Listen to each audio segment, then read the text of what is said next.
Hey guys, welcome back to my YouTube channel Study Planet. I'm Trisha this side, and today we are going to study fractions and decimals part 4. We will start with the topic decimals in this part today. So let's start. So first we will study about the place value system in decimals. So we all know these place values: hundred thousands, ten thousands, thousands, hundreds, tens, units. So we all know this. So let's just brief it out. The position of a digit within a number indicates the value of the digit. The further the digit is to the left in a number, the larger the place value. So I'll just explain it in brief. So if we take the number 13,327. So we have taken this value. Now if we take the digit 3, so we know that the position is thousands, so we know that this is the place value of the digit.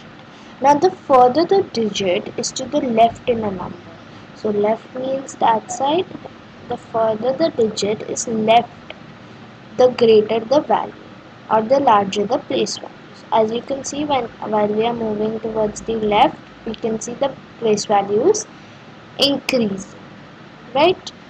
So now we know this. Now each place to the left of another value which is 10 times larger.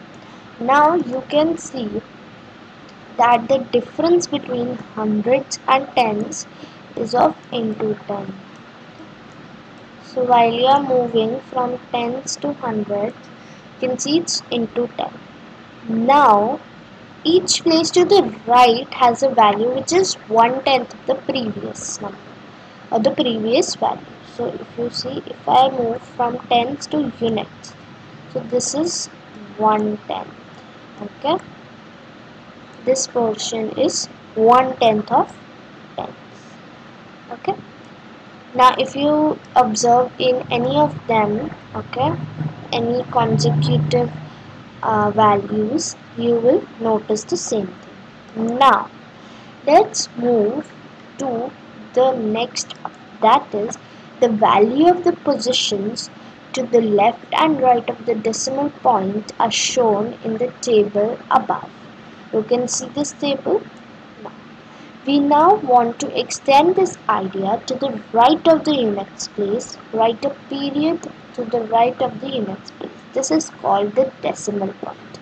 Now here you saw that I have written here only till the units place. But when we move towards the right of the units place, we put a decimal point. You can see this small dot. This is the decimal point, which is put on the right of the units place when we increase. Okay, when we increase the uh, number, when we make the number into a decimal. Now we want to extend this idea to the right of the units place, write a period to the right of the units place. This is called the decimal point, as I just explained. Right?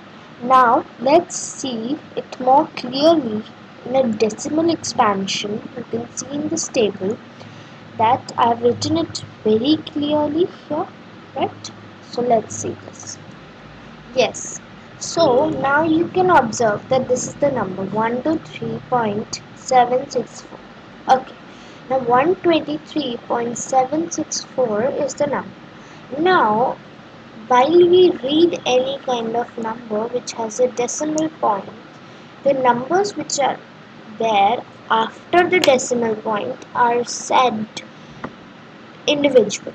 Okay, like 764, 847, not 764 nor 847. So it should be 123.764 or 673.847. Now how do we expand? Now you can see that you know you all know about whole numbers. How do we do the expansion? Now let's see for the decimal numbers. numbers. This is for the whole numbers 120 and 3. Now we will put this decimal point. Okay, you can see in both, because whenever we move towards the right of the units place, we always put a point, the decimal point, before writing any number. So now, tens you have, so tens is the value after the decimal point, towards the right of the decimal point, where we always write it as 7 upon 10. Okay? Because this is lower than 1. Okay, it is smaller than 1, and any unit that is smaller than 1 should be kept with a 10. Okay.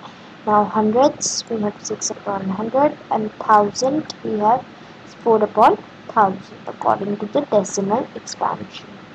Now same way we can expand the second part, that is 673.847, 673.8 upon 10, 4 upon 100 and 7 upon 1000. Okay, so this is how we can expand a decimal number. I hope this topic is clear to you. So thank you everyone. Please like, share and subscribe. Hope you like this video. Thank you and have a nice day.